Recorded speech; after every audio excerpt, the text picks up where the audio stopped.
एक तू सच्चा तेरा नाम सच्चा अनंत पृष्ठ 680। सतपुरुष बाबा फुल संदे वाले कहते हैं, हे पुत्र, अहम भाव को छोड़कर विपत्ति को भी संपत्ति मानना, इसी का नाम सच्चा संतोष है।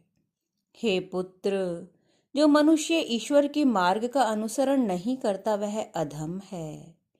हे पुत्र, तुम्हारी मृत्यु के बाद संसार तुम्हारे लिए कैसे विचार प्रकट करेगा, इसको जीते जी ही जानना हो तो दूसरे मनुष्यों की मृत्यु के पश्चात उनके लिए संसार कैसे विचार प्रकट करता है, इसे देख लो।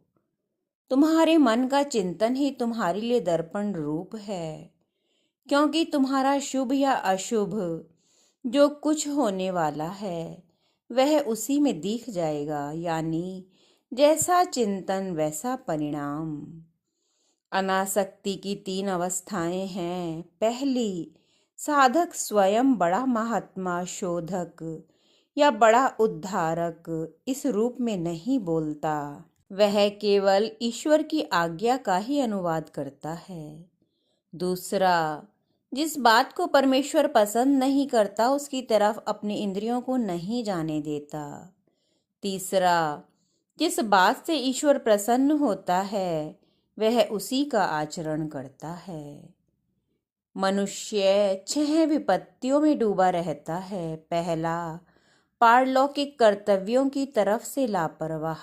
दूसरा, शरीर को शैतान यानी दुर्गुण दुराचार रूपी शत्रुओं के अधिकार में सौंप देना।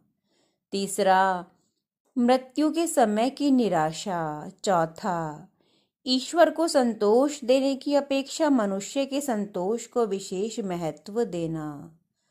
पांचवा, सात्विक कार्यों को छोड़कर राजस तामस प्रवृत्तियों में लगे रहना।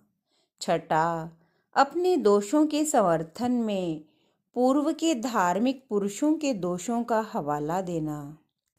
बीमार को पागलपन की अवस्था में जो वैद्य दवा और परहेज बताता है वह वैद्य भी मूर्ख माना जाता है। इसी प्रकार जो मनुष्य सांसारिक धन कीर्ति इत्यादि के मद में मतवाला हो रहा है उसे उपदेश देना भी मूर्खता का ही काम है।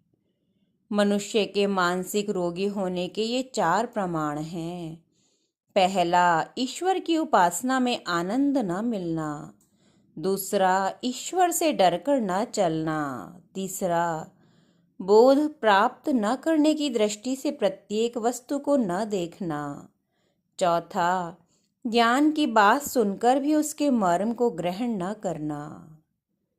ईश्वर का कटु आदेश पालन करने में भी प्रसन्नता बनाए रखना चाहिए।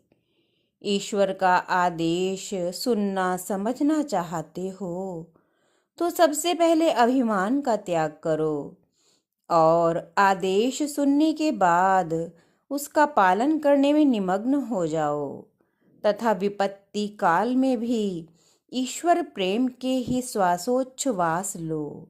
एक तू सच्चा तेरा नाम सच्चा।